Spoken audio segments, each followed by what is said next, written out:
Maraming salamat po. Maraming salamat, Doc Melbourne. Okay, so pupunta na po tayo sa napaka-interesanting bahagi ng ating pagtitipon ngayong umaga, ang malayang talakayan. Gusto ko lang ah, meron pa ba? Nandito na ba si Dr. Sia? Nakapasok ba? Yung isang kasama Nalalaglag namin. daw. Nalalaglag daw siya. Unstable ang kwan. Unstable yung Oo. Okay, mukhang magkakilala na tayong lahat. So buksan na po natin ang ang hapag sa ating tanungan. Oo. First of all, gusto ko lang i-congratulate itong dalawa nating pilot universities. Ang dami nyo na Hanga-hanga. nagawa sa, ano, sa ating, nung nag-umpisa tayo noong 1922. Hanggang, 2022. oo, 2022 rather. And hindi pala 1922. And ang dami nyo nang nagagawa talaga. Ako'y hanga sa inyo, sa inyong pagpupusige at pag-include ng mga tao, students, kahit yung mga kabataan sa mga ginagawa on SDGs. Para, after all, para sa kanila itong ating ginagawa. Sige, yun lang. Baka meron pang ibang sasabihin si Dr. Romero at yung si Dr. Lydia Tansinsin at ating mga taga NRCP RFI, taga San Beda, taga UST at Oo. Um, ating ibang kasamahan. Gusto ko nga palang ipakilala dun sa mga hindi pa nakakakilala sa kanya. Si Dr. Doy Romero po ay kasama po natin sa core group yan ng representative nga tulad ng sinabi ni Doc Luli sa FEP Asia, sa Future Earth Asia.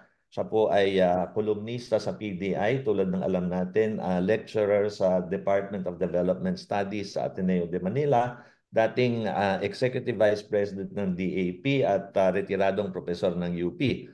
Kasama rin na I'm sure merong komento o katanungan si Dr. Doy at si Dr. Marita Di Maano ay narito rin po ngayon. Si Dr. Di Maano ay naging Pangulo ng Chemical Engineering Society ng Pilipinas tulad ng alam ninyo siguro.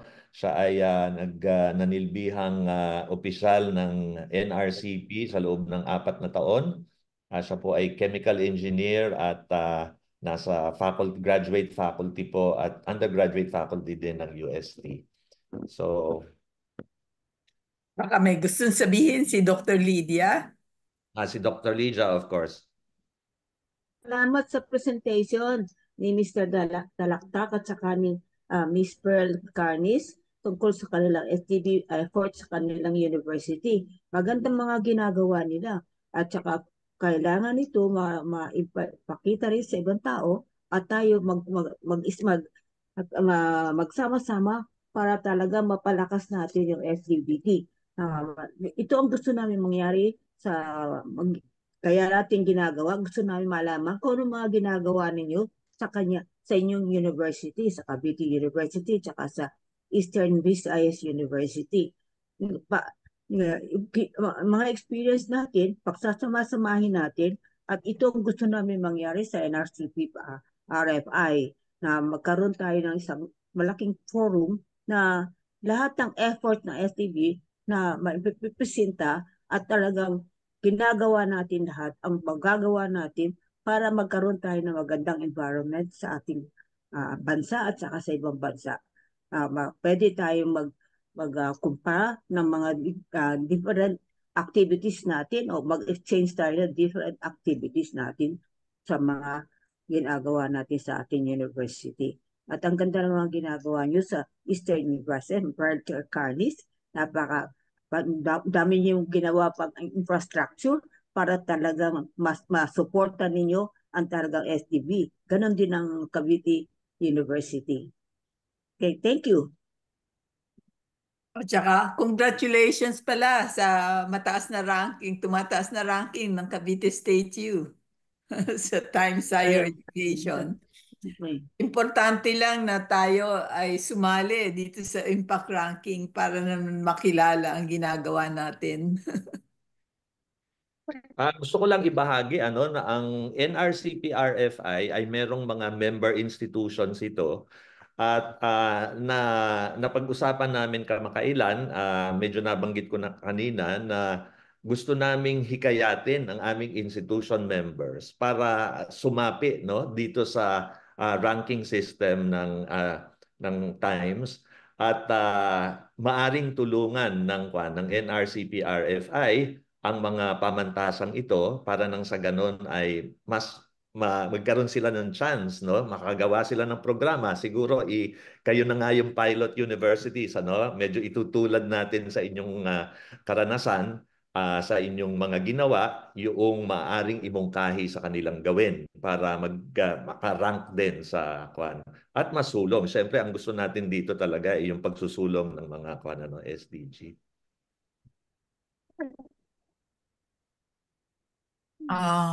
Maraming salamat po, Dr. Pearl at Dr. Melbourne sa mga napakalinaw na paglalahad ng inyong mga matagumpay na katuparan na nauukol sa adhikain ng inyong SDG concerns. Siguro at this point in time, matapos po nating marinig ang mga pahayag ng ating mga pangunahing institution, congratulations po, Dr. Pearl and Dr. Melbourne. Nakakatuwa lahat ng SDG ay talagang binigyan nyo ng kaukulang atensyon. So, hindi lamang apat, lahat. Actually, natutuwa ako kay Cavite State University kasi lahat kinuha at ganun din ang Eastern Visayas State University. Kung maaalala po ni Dr. Pearl, una po naming pinuntahan ang Eastern State, ang EBSU, noong bandang 2015 o 2014, ang NRCP-RFI. Tapos sinundan po ng sunod-sunod na talakayan with them. I think I went there 3 times with EBSU during the then term of President Aguirre, kung natatandaan ninyo. At natutuwa ako ngayon, napakaraming nangyari. Maraming sumulpot na talagang nag-branch out kayo. Marami kayong nagawa. At sa tulong na rin ng Future Earth Philippines at nandito ang NRCP-RFI, nais naming magpatuloy ang ganong actions na ginagawa ninyo na tungo sa pag-unlad ng ating bansa. Kaya hindi lamang ng Tacloban, kundi para sa buong bansa.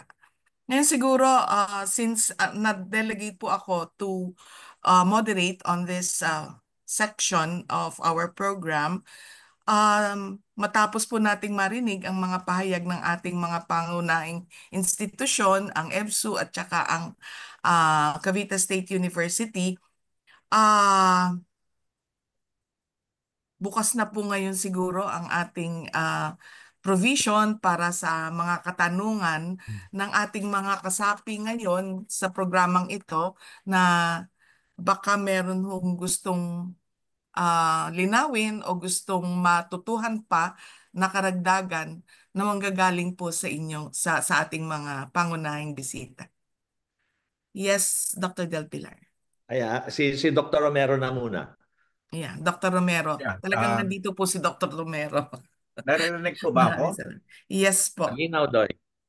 Okay, gusto ko lang itanong kay Dr. Melbourne sa kay Dr. Pearl. Kasi ito nga ang gusto natin gawin ay we need to clone, hindi ba? And replicate the best ideas as fast as we can.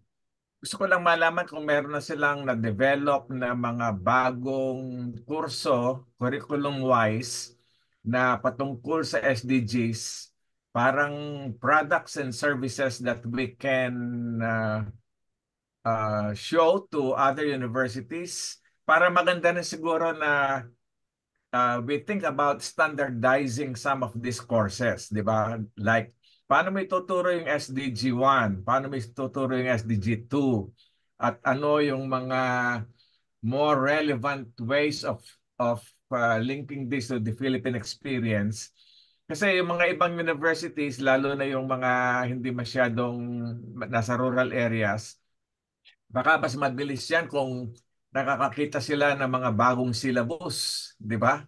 At mga bagong work texts rather than iniimbento nila sarili nila para pwede bang i-share na natin yung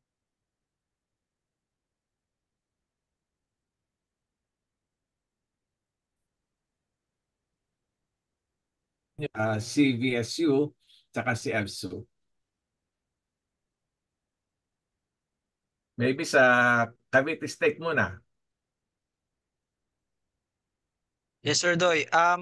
Unfortunately for us, sir, medyo nalilimitahan kami pag nag-introduce ka ng panibagong subject kasi because of the Yes. sa program ng CHED. Yes. Medyo Oh, mahirap. Oh, okay. so Sa what we are CHED. trying to do is to incorporate it. For example, we have our accepted course on subjects sa CVSU 101. So, tinatry namin introduce yung mga SDGs doon. Pero hindi pa siya talaga incorporated dun sa ano yun eh. Hopefully we can do that because medyo dahil sa research and extension po yung sa amin, hindi sa curriculum. So, hindi ko po siya masyadong na-prioritize. Pero isa yun sa mga itinatry po naming ma-incorporate talaga. Kaya po nalimitahan po kami na through posters and through pledge of commitment po yung nangyari sa amin kasi nga po mas madali siyang gawin. Hindi na kailangan dumaan sa rigor ng Board of Regents approval and then ano pa kung pag mag-add ka po kasi ng panibagong subject sa isang curriculum medyo mahirap eh. So doon po kami nalilimitahan. Pero if we can have such subject, mas maganda nga po yun. So hopefully kung meron po sa EBSU, then we can also adapt. Pero in our case, ang panimula po namin is doon sa aming institutional subject na CVS 101, doon po namin siya ilalagay. Introduction, at least one meeting on SDGs. And ngayon nga din po, as I mentioned, indirectly, kung hindi man siya curriculum, doon po sa grants ng Faculty and Student Research Grant po namin ay kasama na po talaga yung ano na kailangan magbasa ang mga applicants sa SDGs. Ano bang SDG ang i-address ng kanilang research para sila mapondohan? So, both for faculty and student researches. So, yun po, Sir Doy. Yeah. Kay Dr. Pearl po. All right. Yes, thank you, Sir Dr. Doy, for that question. We do not actually have an exact program for specific SDG, but I would like to highlight our program where I belong to is the Bachelor of Science in Environmental Science. Definitely, we always, of course, include SDG in almost all curriculum and subjects and even chapters of the curriculum itself. At the same time, I also remember before I started as the director of the Office of Research and Development somewhere in 2021. It was the time that EBSU already implemented the general education elective subjects, in which I actually proposed 3 subjects. As far as I can remember, it's the RRM, disaster risk reduction management. We have another one, the climate change. I forgot, it's climate change and something global. I forgot the course description of it, but I'm sure of it. And the third one is the green built environment, which is just by looking and just by the descriptive of the subject would definitely target the SDGs. And these are already available in our system in EBSU. The students are actually free to choose what elective subject they're going to take. So they have these options, and that is the 3 options that I would say would definitely target the SDGs. At the same time, the same with CBSU, almost not almost, but in every subject, especially if it connects with science and engineering, it always coincides with what specific SDG you would be able to target. I would also like to acknowledge as well and mention as well, not only in the academic side, but even in research and extension, just like VP Melbourne mentioned, that every proposal template, may it be extension or research or for innovation, it always includes the option as to what SDG will you be able to target. And it's a requirement. Even during presentation, we always require it for us to know if the paper can really target an SDG. If not, then you have to rethink with your proposal. Same goes as well if we go to LGU. Same with the LGU with their presentations, and when they get funding from national government, they were always asked as to what specific SDG will be they be able to contribute. So I think on those specific aspects, I think almost all SUCs, not only EVSU, can really target the SDGs and could really contribute to targeting SDGs. That's why I would really like to acknowledge the NRCP, RFI, and the Future Earth for really pushing for this, for the SDGs. Just like what CVSU said, we have been really contributing to SDGs. It's just that it is not being quantified because nobody is quantifying it before.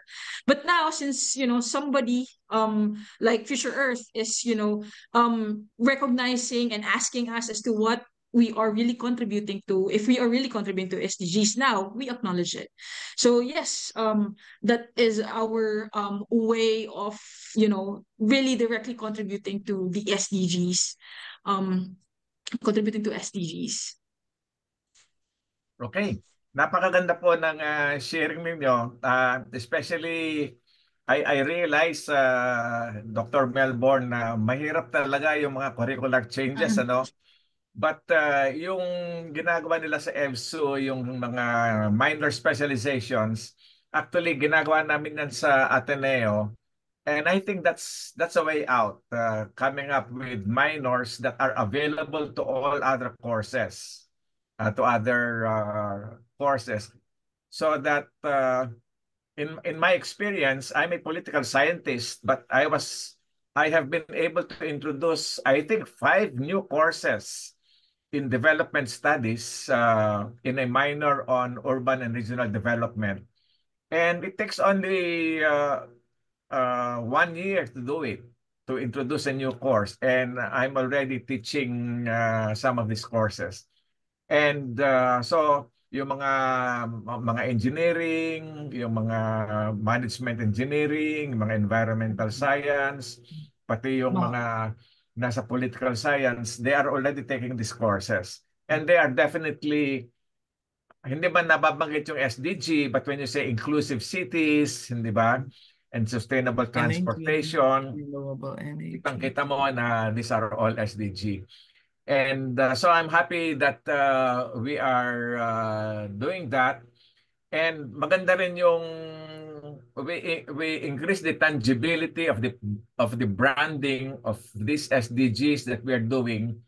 Kasi nga, sabi nga was it Melbourne na nagsabing they are getting money from the Futures Thinking Fund of Senator Pia Cayetano, di ba?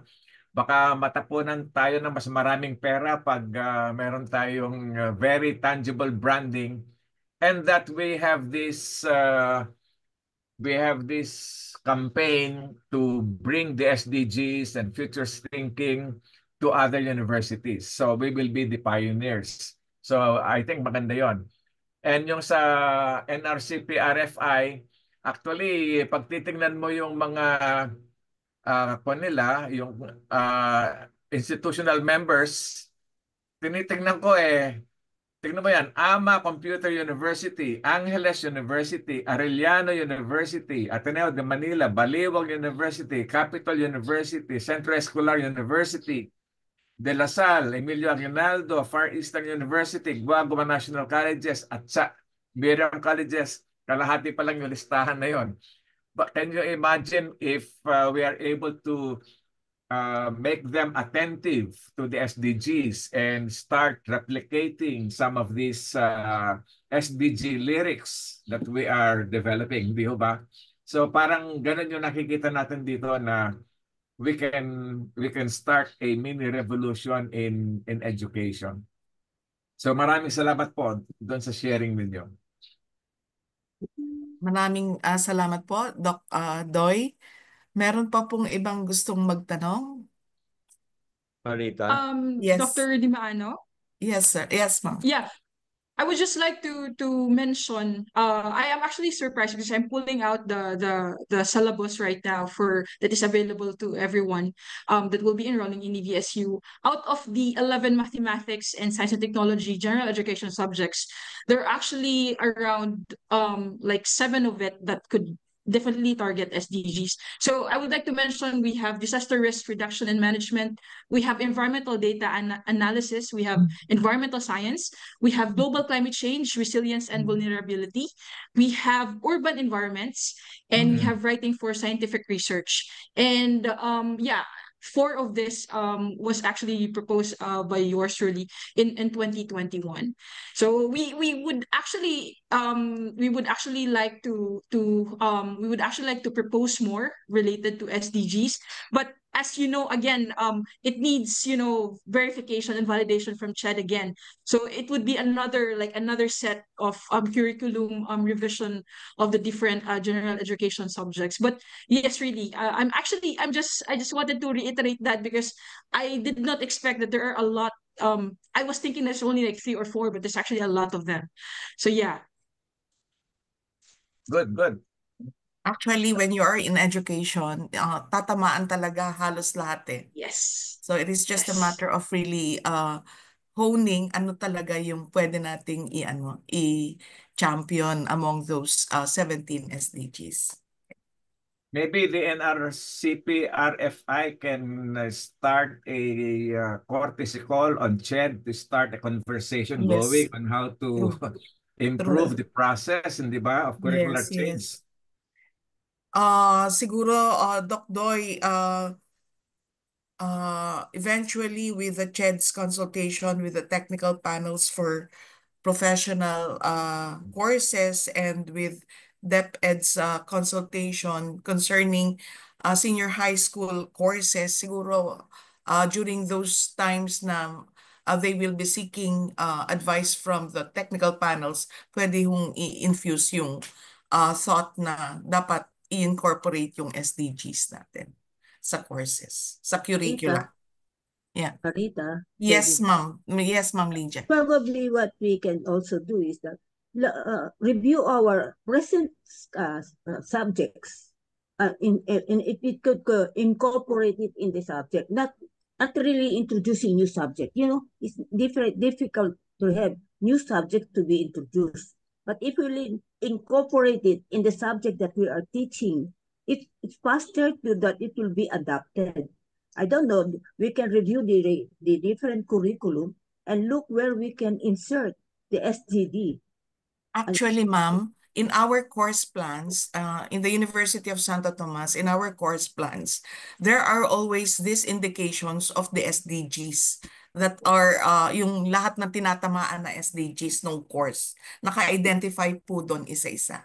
In fact, And when then I was with the corresponding percentages allocated for those items that will also be included in the course. in fact, when I was teaching at the UST graduate school before I was retired, we have incorporated in the management of technology. Talaga po. Part Kasama of po yes, yan.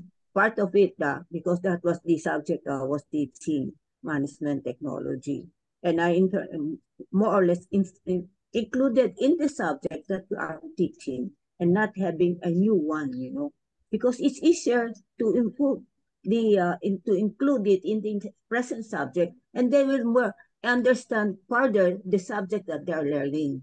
Not only in other basically in methods of research as well, tsaka sa thesis po, naka-incorporate po yung SDGs. So naka-reflect po yan talaga. Tinatanong, ano ho yung SDGs that will be affected or that will be involved in the projects that sa research po kasi at saka sa academic courses, naka-incorporate po, naka-embed po yung SDGs.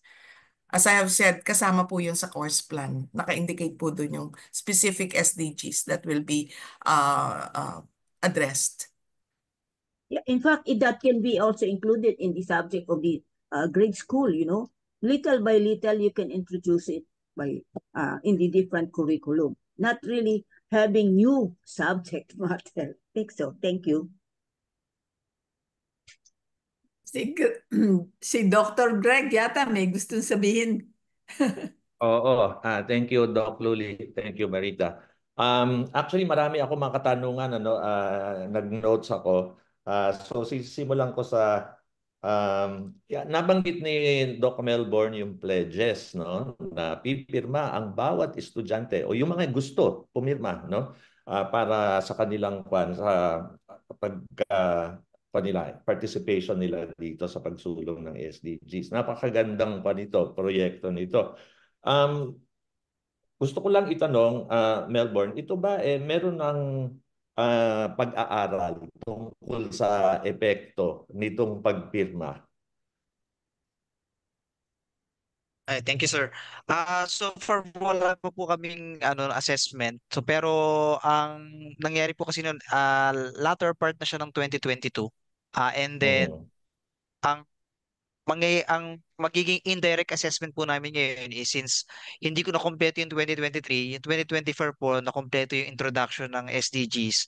So we will be collecting reports from the different units, both academic and non-academic units, na ano ba yung na-contribute ng office nila in the attainment or in support of the different SDGs. And then at the end of the year, sa assessment po ng 2024, we will be awarding yung SDG-aligned unit ng university. So yun lang po muna yung parang initial assessment namin na kasi lahat po ng units ay pinapirma namin na magpe-pledge na ito in support of the SDGs. Yun po yung magiging assessment namin pero we will mas maganda po suggestion po yan na kung ano nga ba yung impact nung ginawa naming pagkuha ng pledges no from the different stakeholders ng university. So, yun po. Pero initially, yun po, magkakaroon po kami ng reports from the different units. So actually, tama ba yung pagkakaunawa ko ng Melbourne na units ang pumipirma pero pwede ring individual, mga individual students, ano ba? Individuals po talaga, per unit po yung napirma. Yung mga tao po, yung mismo mga staff, students, sila po Oo. yung pipirma doon. So kaya meron din po silang mga, sabi namin, document all the, yung mga nagpipirma para makita nila na, serious tayo, pinirmahan nyo yan. Yes. Parang ganun po. Oo, actually, magiging napaka-interesante at mahalagang proyekto yan, halimbawa ng inyong mga psychology majors o kaya major pa niyan kasi makikita natin yung epekto nun dun sa level ng individual. Napakahalaga nun hindi ba? So kung mapapakita natin na halimbawa 20% nitong mga pumirma ay nakaapekto talaga sa kanilang pamumuhay, napakahalagang kaalaman yan. Tama po. Pwede ba, Melbourne, pwede ba ako magtanong? Yes Dati po. ba yan si Dr. Sanggalang ang president ng Cavite State University? Yes po. Pwede ba? Okay. Kasi kala ko napalitan yung pangalan, di ba? Dati iba pangalan yan, di ba? Disak po dati. Don Severino de las Oo. Alas Campus. Kaya, yun ang alam ko Agricultural dati. College. Yun ang Apo. pinupuntahan ko dati yung panahon. Apo. Buhay pa ba Hanggang si Dr. 2000, Sanggalang? Buhay pa ba hanggang si Dr. 2006 Sanggalang? po. Buhay po. Buhay na buhay po. Kasi Kasing healthy nyo po. kamusta ka mo? Sige, Apo, sige po. Salamat. Siguro tungkol doon sa concern ni Doc Doy, I am one with him in also affirming on the siguro institutionalization ng SDG 101 in our curriculum para magkaroon ng linaw at saka mapayaman ang pangunawa tungkol doon sa 17 SDGs. It is just a matter of really proposing to CHED the inclusion of a course. Not necessarily siguro sa college, naiisip ko po na isama ito sa senior high school. Kasi kasi general po ito parang medyo merong maturity na po yung mga estudyante natin sa senior high school. Kasi sa kolehiyo, naiintindihan po natin, tinambakan na to ng mga kurso. Pero doon sa mga kurso na ito, pwede ho nating i-incorporate ngayon yung mga SDGs na pwede ho nating isama sa pagtatalakay ng mga kurso na to. Siguro, Marita, siguro, pwede ba ako? Siguro, Yes, yes, ma'am. Marita, kagaya ngayon na nangyayari, ang biniblame palagi na because of climate change. Nakalimutan na merong human hand na nangyayari niya. Bakit nakakaroon ng landslide? Di ba tao? Because of logging. That's why we should also introduce it in the lower classes, not only in the university, so that they be Yes. aware that they should not be cutting all the trees. That's part of it. Yeah? Part of Community the extension, yes, ma'am. yeah, sa mga bata, lalo sa mga probinsya where they are located near the mountains, because they allow the trees to be logged out, and then what happened? No more, nothing had to hold the land. So it's going landslide going on. So these are the things probably not only in college but also in the grade school. Probably part of some of the subjects. We can look at some of the subjects because we're always saying because of climate change. That's why we have all this landslide. No, man-made is 50% is man-made actually. We have talked with the Nobel Prize winner who stayed here in the Philippines, who just died initially, and he said he agreed with me. It's 50% man-made, not climate change. Thank you.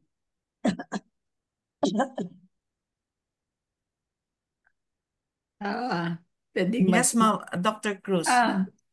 tulad ng sinabi ko na noon, na siguro gusto natin matarget yung mga kabataan, ano? Maganda at nakakita tayo ng mga programa para sa kabataan.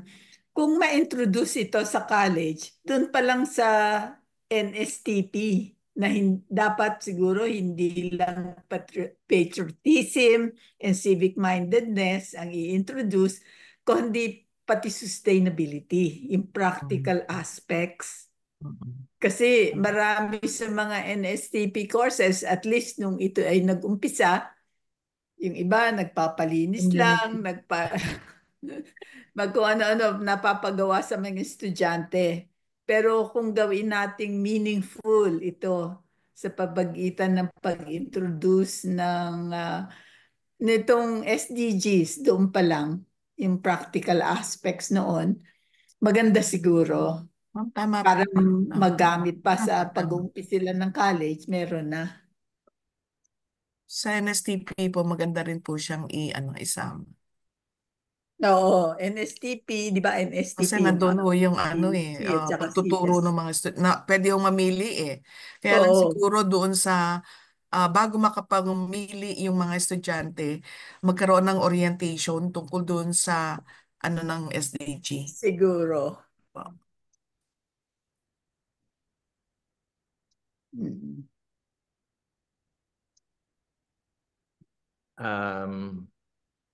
Dr. Yes, Manitas, nakita mo ba yung kamay ko nakataas? Yes, ma'am. Yes, sir. Oo. Natatakban lang nitong hindi ko matanggal. This meeting is being recorded. Okay. Yes, sir. Dun sa dun sa paghahayag kanina ni Dr. Pearl, meron siyang slide na pinapakita yung isang teacher na nakaharap sa mga bata na tinuturuan sila ng pagbabasa, no? Gusto ko lang banggitin na karaniwan kapag ang pinag-uusapan natin ay quality education, SDG 4. Ang mga naiisip natin na mga programa ay nasa antas ng kolehiyo, no? Pero wag nating kalimutan na para maging quality education talaga, wag nating kakalimutan yung early grades, no? Diyan natututo ang bata ng literacy at numeracy, hindi ba? Kaya napakahalaga sa tingin ko na turuan natin ang mga bata sa kanilang mother tongue sa early grades, no? Kindergarten to grade 3. Dito magiging matibay talaga ang kanilang cognitive capacities, ang kanilang academic knowledge kung doon nakabatay. Kaya wag nating kalimutan 'yon pwede nating isali bilang ating programa sa quality education yung pagtuturo sa mother tongue. Alam natin siguro na itong nagkaroon ng nakakahinayang na development lately, no? Kasi in-scrap yun, pwede lang ipagpatuloy dun sa mga lugar kung saan monolingual yung classes. Naging napaka-restrictive, no? Dapat kilalanin na napakagandang development sa ating educational system from kinder Maiintindihan. to grade 3, no? Na hindi dapat binalik dun sa dati. Actually, yes, excuse Yes, me, ma'am. Si Yes. Pearl ata, actually, Greg, masasabi ko, actually, yung bagong secretary ngayon is for really introducing the Filipino, using the Filipino in teaching, you know. Probably we can really visit the secretary about this, and because at a certain grade, the children, because of the dialect, they can understand and just make English a subject, not the medium of Medium teaching of in the grade instruction. school, but a subject, and the local language or Filipino in the grade school, probably up to fourth grade, whatever that it's available, you know. So the only English will be a subject, and later on, so that they will understand also English when they are in the fifth grade or sixth grade. Thank you. Dr. Pearl, yes, you have something to say. Yes, thank you for acknowledging. I just a rejoinder with Dr. Del Pilar. With the photo where there's a faculty teaching the elementary students. I would just like to mention, and I'm so proud, EVSU is so proud because that is actually part of an extension program. It is being led by Professor Shirley Shuzon, and she was actually awarded as 2024 Dangal Award. Dangal ng Bayan Award by the Civil Service Commission. She went to Malacanang and it was awarded by our president, and she was awarded because again of that extension program, that maestra program. It did not only focus on teaching literacy on the out of school children, but also there is a specific part of the program that it has livelihood, and after a few years it really had an impact to the community. So EVSU is really proud of that award, of the Dangal ng Bayan Award of our country, of the Civil Service Commission. So yes. Napakagandang balita niyan. Dr. Melbourne. Thank you, Dr. Pearl. Magandang ano yan. Sharing.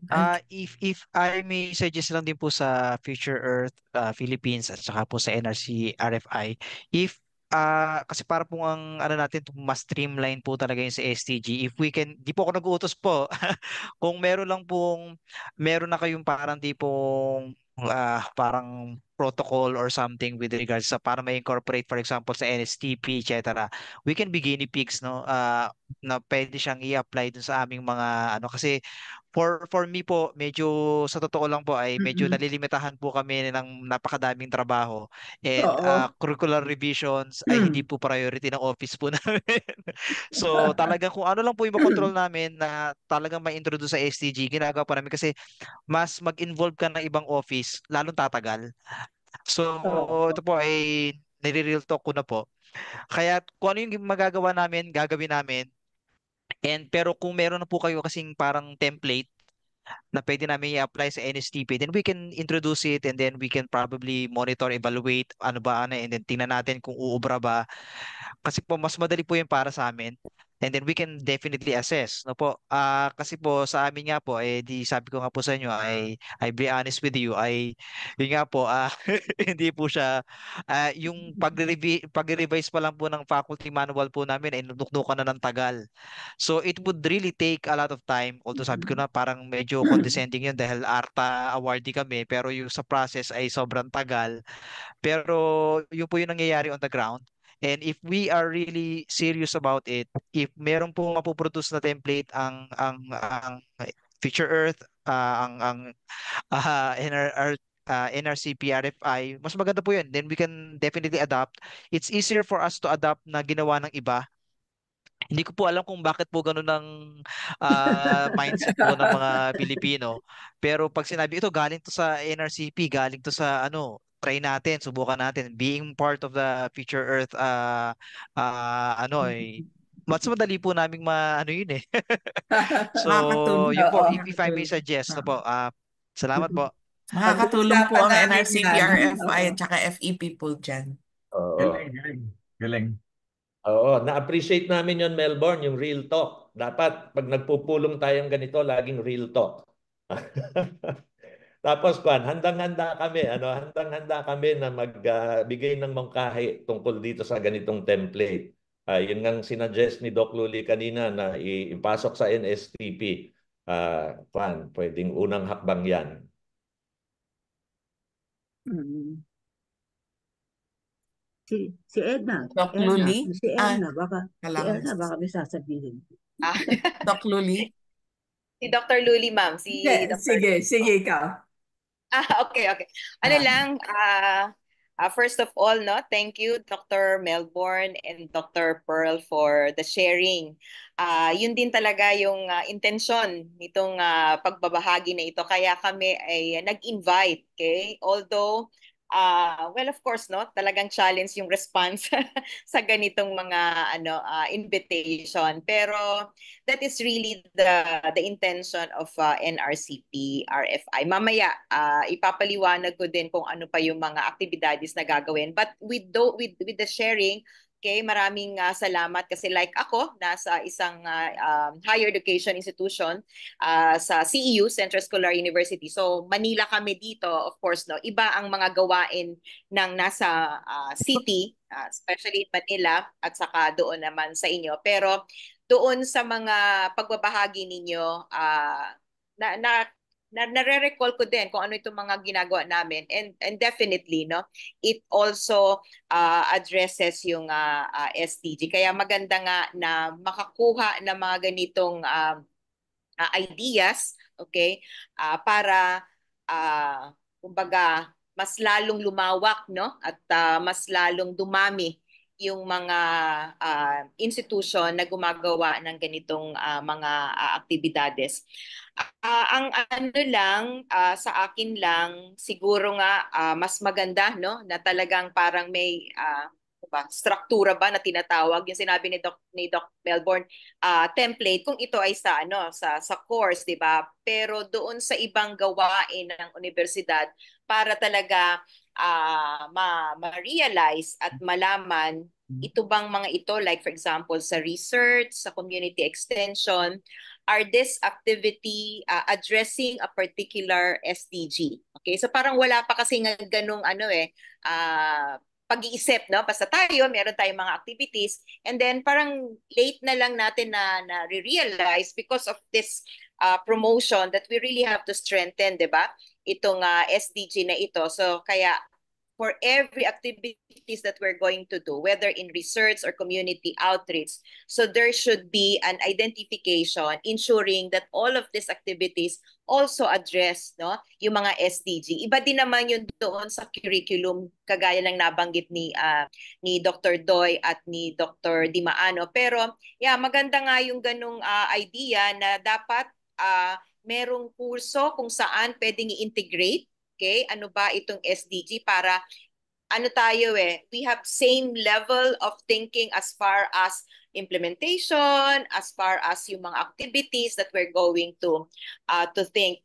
Sa kasi sa CHED, yung pagiging autonomous ng isang universidad, I think yun din ang parang magbibigay it opens, nagbubukas sa atin na makagawa tayo ng isang, 'di ba, ng curriculum na hindi lang basta on a minimum requirement, but even come up or design curriculum, pwedeng magdagdag. Oo, so pwedeng ilagay yan isa sa mga kurso ng isang programa, 'di ba? I think yun yung pwedeng well, for me, opportunity sa atin para talaga magkaroon tayo ng isang kurso nang sa gayon ay maging malalim, no, yung pagkakaintindi natin, at saka maging malinaw para doon sa mga programa na gagawin natin, alam natin na talaga ay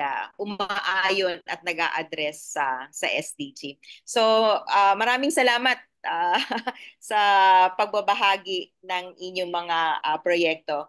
In fact, may mga ideas na kailangan din talagang gawin ng ibang university para hindi lang ito iilan, kung hindi it will be parang we have to own it, no? Yung ownership na tinatawag. So buong community kumbaga ang kailangang mag-own.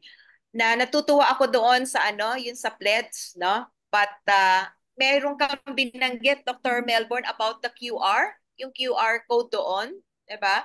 So, yung sa QR code, ano yon, naglalagay sila kung ano yung parang magiging contribution ba nila, how they can contribute, or ideas. Is that the purpose Sige, of ma'am. the QR? Awareness pa rin po, ma'am, na Awareness pa rin. kasi ngayon po lahat naka-cellphone eh. So anytime, basta naka-post na po yung lahat sa ng mga colleges and mga departments. Pag may hindi sila busy, check lang ng check. Ano nga ba to? Just to drive curiosity. Medyo late na rin po kasi sa amin sa CBSU na i-adapt ang SDGs. So ako po personally din po ay medyo late din po. So pero slowly but surely parang hindi naman po masyado mabigla. So ano lang po muna, and then patikim, appetizer. And then kaya po slowly parang mangyayari po sa amin ngayon, as I mentioned sa report, magkakaroon po kami ng mini times higher ranking within our university just to make everyone conscious about SDG. So, pero slowly, gano'n lang po muna. Kasi alam niyo naman, sa HEI, napakadami po nating concern. Di po sa nagreklamo. Pero, ay gusto po natin na achievable yung mga targets, bite size, para we move forward na may kahit small winnings ay may napapanalo tayo na po. So, ganun po yung aming Salamat. Maaari kaya tayo makadinig ng sasabihin ng taga San Beda, yung ating bisita na Ayan, Dr. Tita, good morning. Good morning po sa inyong lahat. Perfect. Narinig po ba ako? Opo. Yeah. Opo. Naririnig kayo. Excellent presentation po, Dr. Melbourne and Dr. Pearl. And so happy, Dr. Erna, you invited us, no? Although sa bayan yung mga meetings namin, may kalapit nga rin ako isa ditong laptop. Anyway, ang galing, especially with a focus on research, kasi with the SDGs, we're incorporating it with our academics, research, and community engagement. But yung presentation sila, Dr. Pearl, tsaka ni Dr. Melbourne, tsaka I think yun yung focus ng session na ito, is to really make use of our research capabilities, di ba? We participated in the THA Impact Rankings na po. Ang pinaka-major concern, though we have partners abroad, yung collaboration in terms of research kasi private institution So, may concern sa funding, di ba? Minsan they will say, our funds are already, used up for other activities. So, medyo maghahanap na naman ng partner. So, medyo yung concern. I think for the SUCs, medyo okay kasi marami kayong possible funds, no, from the national government, local government units. So kami, we are just, making use of what we have. And then, very interesting nga yung sharing nyo na we can really learn from it. And siguro, maybe I can share some of what you have done to San Beda and to our partners. And maybe I'm also open to introducing you to some of our international partners because we have international networks na rin. And I'm sure you have, no? With the CHED-IAS, sila yung nag-introduce din sa amin, also with the embassies. So yun po, marami akong natutunan from the initial discussions and from the sharing of our great friends from the NRCP. And Dr. Erna, invite mo ulit kami, ha? Sure. Yes, of course. Ayun po. Curious Sa lang ako. funding, paano nga? Oo. Paano kaya yun? How do you do it? Yun sa SDGs, for example. Doc Luli? Curious lang ako kung kasi parang naiisip namin nila Dr. Doy Romero na ang mga SUCs at saka SEIs ay parang maging tulay papunta sa mga local government units. Apo. Ngayon, gaano na ang involvement nila sa inyong mga ginagawa? Gaano nang kalaki ang involvement nila o kung wala pa o paano natin sila mai-involve para maparating sa mga tao ng mas mabilis yung ating ginagawa. Is that a question for San Beda? Oo, kung pwedeng masagot, sana nila kung meron na silang linkage with local government units na Okay po. gusto natin makultivate. Ayan. For San Beda, we started with international partnerships many years ago. Alam din yan ni Dr. Erna, yung Minjola Consortium, nagpunta pa nga sa US no? With the help. Pero yung sa LGUs, meron po kasing special program, yung ASEAN Learning Network, Social Enterprise for Economic Development. We started that in 2009 with members in Indonesia, Malaysia, Thailand, Vietnam. And so, ang ginawa namin, San Beda initiated the Social Enterprise for Economic Development Program in the Mountain Province in 2014. Meeting. So yun po, yung LGUs tumulong na talaga sa amin, yung local government unit for around 5 years until mag-pandemic. So we stopped that time. Tapos, we had some activities also in Antipolo. So tumutulong yung mga LGUs in terms of our program. So security-wise, a little bit of financial assistance, may mga ganon. So parang ano na yun, it's quite easy. Same if we have those activities sa other countries kasi umiikot yung program na yun . So same in Vietnam, in Indonesia, or in Malaysia, or in Thailand, ganun din po. Yung LGUs nila tumutulong. Sometimes it's the national government din nila. The Ministry of Education yung tumutulong sa amin. Kasi karamihan din doon, mga state universities din . So, nagkakatulungan talaga. Pero yun lang po talagang funding sa research. Medyo nakabudget na kasi sa kanila . And then, nakabudget din sa amin. Pero usually, for local support lang for our researchers.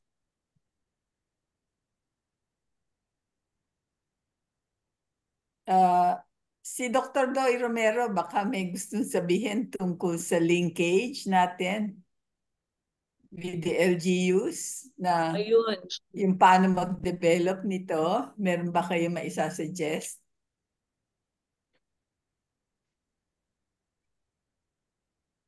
Kasi political scientist. Dr. Doy, wala Dr. pong Romero. sound. Doc Doy, wala pong sound.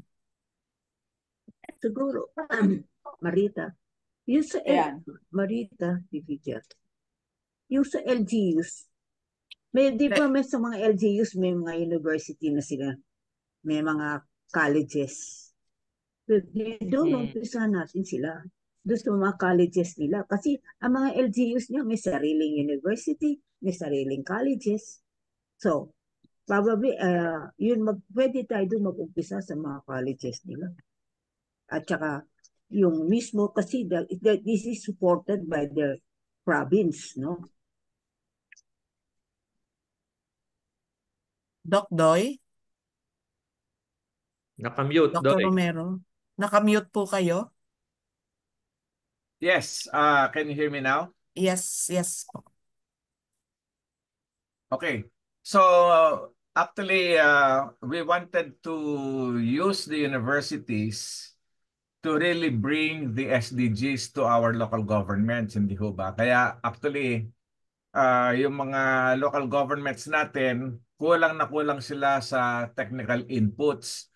Tayo naman, yung ating mga engineering, yung ating mga social sciences, yung mga environmental sciences natin, nangangailangan naman sila ng learning space, di ba? Practicum, and they need to engage with local governments. Pero mukhang hindi nagsasalubong at hindi nakakaroon ng MOU, MOA para makatulong. One of the most important things that need to be done is to help them do their comprehensive development plan, tsaka yung comprehensive land use plan, na hindi nila nagagawa kasi ina-outsource na nila sa ibang contractors. Hindi naman sila mismo gumagawa kasi they don't have the capability to do it. Pero what is a comprehensive development plan is not about bringing the 17 SDGs to your municipality, your province, and your city, hindi ba? So maybe we can extend our engagement by providing professional training programs for our local governments, and maybe we can syndicate that across di ba, Future Earth, NRCP, RFI can come up with standard courses and we can offer them, and we can even give certificates to local governments, helping them. We are already doing this in Pampanga, Bulacan, trying to help them come up with the RRM plan. Meron silang tinatawag na, it's actually a course that they develop. It's called Community-Centered Course on Strategic Hazard Intervention for Enhancing Local Development. Ang acronym niya, 3C SHIELD. Di ba? Ganda? 3C SHIELD. But I think down the road, we can, once we are able to capacitate ourselves as providers of knowledge and training, then we can engage our local governments. But in the end, what is the SDG kung wala naman yung boots on the ground, hindi ba? We need to really be able to engage LGUs because LGUs have the mandate and they have the money for acting on the SDGs. And we can only really serve as knowledge resource providers and expertise providers. So I think we need to do that eventually. Thank you, Doc Noy. Malinaw po yun. Yeah, siguro idadagdag ko lang parang i-extend ko yung kasasabi lang ni Doy ngayon. Kapag nakapag-develop tayo, siguro ibabatay natin nga dun sa 3C shield ng na binubuo ngayon sa Makabebe or gagawin sa Makabebe. Pwedeng sa mga participating universities natin sa mga usan, kung saan may usan, magtipon ng mga o magbuo ng mga interdisciplinary teams, no? Na pag-aaralan itong ganitong training course, tapos ito ang i-field sa mga LGUs eventually, no? Para ipatupad para ituro yung pamamaraan ng pagpaplano na kailangan ng mga LGU. Yeah, and it has to be something that is delightful for them to do. Hindi kasi yung ginagawa ngayon na they are given a very highly technical set of guidelines. Kasi there are maybe about 30 laws that govern land use planning, community development. And so pag titingnan mo yung nanggagaling sa HLURB saka sa DSUD, medyo nabubulunan talaga yung mga local governments eh.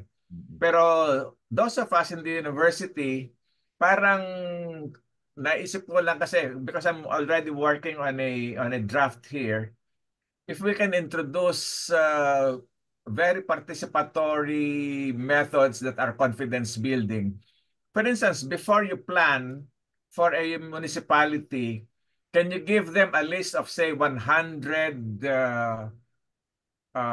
spots that they need to take a picture of, di ba? So that will generate a photo portfolio that they can use to imagine what their city can be. Instead of bibigyan mo sila kagad ng template on how to do the planning without visualizing what the urban form of the city will be. Anyway, parang the idea is let's bring in pedagogical innovations into the process to make it easy. 'Di ba? Mas palatable. Kasi yung mga technicians, I mean, they really don't think about that yung how to communicate well. But we can do it. So parang yun ang nakikita ko na pwede natin gawin dyan and why we should get involved in it. So very exciting, I think, if we can make ourselves relevant to our local government. For instance, sa Bicol lang, di ba? Talking about river basin level landscape planning. I would imagine na dapat yung mga universities sa Bicol nakakatulong dyan di ba? In trying to understand and come up with solutions for their flooding problem. In the same way that the Pampangos and the Bulaqueños are already doing that for the Central Luzon area. And nakikita namin na meron namang napupuntahan kasi yung involvement namin doon sa Pampanga, Bulacan, umabot na kami sa Regional Development Council. Which is malaking bagay, hindi lang doon sa mga barangay kami. We've already had 2 meetings with the barangay, with the Regional Development Council, and they have asked us for proposals, hindi ba?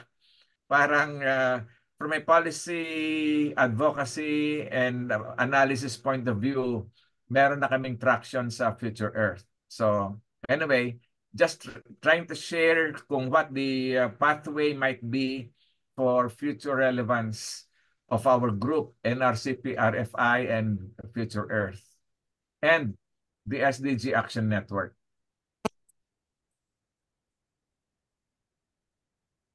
Okay, I think medyo nakakailang oras na tayo.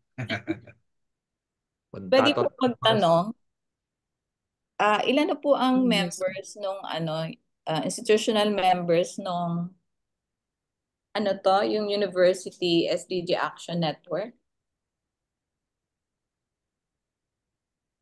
Well, officially there are 3 pilot universities. Opo.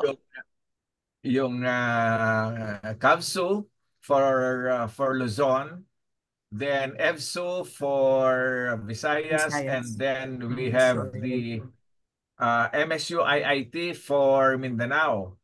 But in Pampanga alone, the universities are organizing with the leadership of the Pampanga State Agricultural University, and then yung Don Honorio Ventura University. Napakarami nilang university ron. So they are going to come up with a provincial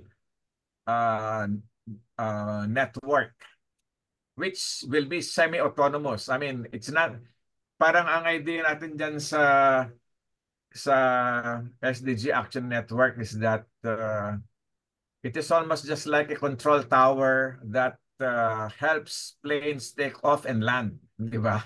But the planes themselves, ito yung mga universities natin at yung mga clusters, they need to work on their own to help their own localities. Parang, so we have 3, and Pampanga will soon sign their own SDG Action Network among themselves in Pampanga. Kung interesado ang San Beda na maging unang pilot university, sabihin nyo lang. Dr. Branzuela, ha? Ang CEU po ay magiging, actually, meron, sasabihin mamaya ni Dr. Erna, pero ang CEU, syempre, Oo na. nakatubang na rin. At yun nga, baka yung mga may kasama tayo rito, sabihin nyo lang po. At tatlo pa lang po ang members ng USAN sa ngayon, Pilot Universities. Ang ganda po kasi. Ganda initiative. Galing. Sige po, magsabi lang po kayo, ha, Dr. Branzuela. Sana magkaroon din sa Cavite at Oo nga sa po. Leyte ng provincial network. Oo, mga ano. Laguna rin. Laguna. Oo. Tsaka sa Bulacan ang susunod doon sa Central Luzon. Ang EVSU, aggressive eh. Nakita ko, ang bilis. Ang galing. Ang bilis. Ayan. Tsaka magkapagtutulungan din tayo for the rankings, di po ba? Lalo na dun Yes, sa definitely. Tulungan. Definitely. Yeah, tutulungan tayo. Totoo.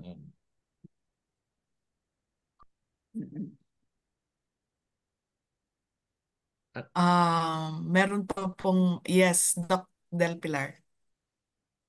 Yun, sasabihin ko lang nga na si Dr. Di Maano ang namuno sa atin sa ating malayang talakayan. Pero kung wala na po tayong komento at katanungan, pwede na po tayong dumako sa huling bahagi ng ating pagtitipon. Si Dr. Yabut po ay magbabahagi ng mga parating na gawain ng NRCP RFI. Okay, maraming salamat, Dr. Greg. Ayan. So, naging maganda yung araw na ito, umagang ito, dahil sa mga napakinggan natin, no, na sharing. But actually, ang NRCP RFI ay nagkaroon ng pagpaplano. Okay? In fact, we had several meetings, no, kung paano talaga natin patatakbuhin itong mga ganitong programa. So, sa bahaging ito, i-share ko naman sa inyo kung ano ba yung mga parating na gawain ng NRCP RFI, lalo na meron tayong ganitong tinitingnan. Okay? So, in fact, yung NRCP RFI during the strategic planning ay nagkaroon ng ang tawag namin ay nag-refocus kami. Okay? Nag-refocus dito sa aspeto ng SDG. Kaya nga naman, ang isa sa mga activities na gagawin namin dito, no, na naging resulta rin ng aming pagpaplano ay unang-una, since there will be a refocusing, so yung NRCP RFI, yung National Research Council of the Philippines Research Foundation, ay merong plano na baguhin ito sa kanyang pangalan na tatawagin na Philippine Sustainable Research Foundation or PSRFI. Pero yung substance na tinatawag, no, yun ang NRCP RFI na talaga namang sinimulan ay pareho pa din. Okay? So, the substance of the NRCP RFI is basically the same with this proposed, Philippine Sustainability Research Foundation Incorporated. At yung plataforma ay magiging pareho pa din na dahil dito sa pagbabagong ito, sa susunod na taon during the General Assembly, ay ipipresenta namin ito sa mga miyembro ng NRCP RFI about the change, na iniisip natin. At ganun pa din, no? It will be open. I mean, the foundation is open to both individuals and institutions na gustong maging kasapi nitong foundation na ito. Okay? And yung mga institution, yung mga member institution natin, and even the individual members, magkakaroon ng kumbaga kailangan nating i-activate uli kasi ngayon ay nagiging inactive itong mga lalo na no yung mga institutional members ng ating foundation. So, iyan yung isa. Ang pangalawa, sinimulan na natin ngayon sa araw na ito. So, there will be another, okay, kinds, itong ganitong pagbabahagi. In fact, maganda nga kasi dahil sa araw na ito, may mga nakuha tayo mga additional insights. So, there expect no that there will be several activities like this. Okay, so yung pangalawa ay magkakaroon ng seminar workshop on university sharing about the SDG. So nagpapasalamat kami ngayon dahil ang IBSU, yung Eastern Visayas State University, ay nagpaunlak sa aming paanyaya na i-share no yung kanilang mga initiatives on SDGs and also the Cavite State University. Actually, meron pa kaming inimbita. So, sa kadahilan ng, di ba, ang dami din naman din talagang mga iba-ibang activities sa university. So, siguro magkakaroon ng another, di ba, Dr. Greg, no? So, there will be some series of this kind of activities and we hope na mapa-increase or mapalaki pa natin no yung mga maiimbita natin sa ganitong pagbabahagi. So that's why yung pangalawang activity na gagawin natin ay there will be seminar workshop on university sharing about the SDG and we hope na makakapag-come up tayo ng mga strategies na gagawin para yung ibang mga universidad ay magkaroon din ng mga activities kagaya ng mga shinare ng ating resource person ngayong araw na ito. Okay? Parang nawala yata yung aking sharing. Nawala ano? Oo. Nawala yung sharing ng PowerPoint. Okay, saglit lang po. Wait lang.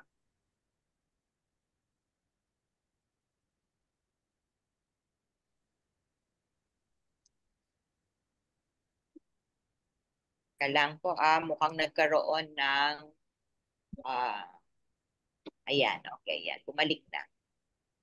Okay, so ito yung pangalawa na gagawin. So kami sa NRCP-RFI sa mga susunod na pagpupulong ay isasama namin ito no kung kailan uli mangyayari yung ganitong activities. Now dahil sa pagbabahaging ito, so magkakaroon kami ng programa. In fact, no, we considered yung 6 phases para naman itong training programs na aming paghahandaan ay maari na naming ibigay sa mga susunod na universidad. In fact, CEU will be one of the university to pilot, to be the co-designer for this kind of training programs. So yung number 3 natin, there will be training programs that we are going to prepare for the 6 phases. So namely, meron tayong co-diagnostic phase na tinatawag. Tapos merong co-design phase, co-prototype, co-implementation phase, co-evaluation, and of course, redesign. So itong aspetong ito, yung 6 na phases na ito, yun ngayon ang titingnan natin sa paggawa nitong training programs nang sa gayon, yung mga universidad, no? Yung mga university na gusto din na magkaroon ng ganitong programa kagaya ng pagbabahagi ng Cavite State at ng IBSU, matutulungan natin sila. So from this, we already have planned that it will be piloted to CEU. So yun yung unang university. So but because Dr. Tita already mentioned the intent, so Dr. Tita, definitely, no, you are welcome to be part of this kind of activity for the NRCP-RFI. Okay, and then magkakaroon kami, expect that there will be parang sort of caravan, magkakaroon ng visitation. There will be visit of different universities, okay, para matulungan din natin sila, okay, in their SDG ranking. At nang sa ganon, yun din yung way natin na ma-promote, okay, yung mga ganitong programa. So there will be a caravan to promote the university SDGs. So yun yung number 4. Yan. And then yung next na activity, this was suggested by one of our board members na to strengthen itong programa natin. So again, there is what we call the linking of scientists and organizations to international organizations. And yung kaninang nabanggit din, no? So we hope na yung mga fundings ay titingnan din natin para din makatulong, okay, doon sa mga programs na ating gagawin, okay? And the other one is there will be activities to be done in order to reactivate the institutional members and even partners of the NRCP. So may mga nabanggit kaming institutional partners and individuals that could help support this kind of program, the sustainable research. So may mga nilista po kami dito na sana ay makatulong sa atin pag tayo ay gumawa ng mga programa. And then, pag tayo ay nagtuloy-tuloy sa ganitong gawain, okay, iniisip din namin na magkaroon ng tinatawag na University SDG Impact Enhancement Clinic. Parang tayo mismo sa ating sariling universidad, pwede tayong magkaroon ng parang self-assessment kung tayo ba ay handa na, okay, sa ganitong mga evaluation like dun sa mga rankings. And when we do the caravan, yung visit natin sa university, iti-take namin yon na isang oportunidad para magkaroon din ng yung mga self-assessment. Ano ba ang meron sa kanila at ano pa yung dapat nilang gawin. So the last one would be enhancement and alignment of the needs of the university through this self-assessment survey. So medyo kung titingnan natin, no, malalaki at madami itong kailangan nating gawin, but with the engagement of other universities, that's why ang isa talaga naming kailangan gawin ay ma-reactivate yung mga miyembro at humikayat pa, okay? To invite more members, institution members and individuals, okay, to help us implement or execute all of this plan of activities NRCP RFI. So yung mga umattend ngayon, yung nag-participate ngayon, maraming salamat. At we will keep in touch. May mga communication po kaming ibibigay para po malaman ninyo kung ano pa yung mga gawain natin na gagawin. And we do hope that you will participate in all of these activities. Maraming salamat. Maraming salamat, Dr. Erda. At sa pananalita pong yun, tinatapos na po natin ang ating pagpupulong ngayong umaga. Sigurado pong magkikita-kita po tayong muli. Okay. Pwede tayo magkaroon ng photo op bago tayo mag-adjourn. Photo op lang tayo. So paki-open na lang ang cam. Okay, konti lang naman tayo. Ayan. Okay. Yan. Thank you. Okay. Smile. 1, 2, 3. One more. 1, 2, 3. Okay. Thank you. Hanggang sa susunod po. Maraming salamat po sa lahat. Salamat Take care. sa inyo. Ingat Bye-bye. po sa lahat. God Bye-bye. bless. Salamat po, everyone. Thank Yes, you. thank you, Bye-bye. Dr. Pearl. Bye. Thank you, everyone. Bye.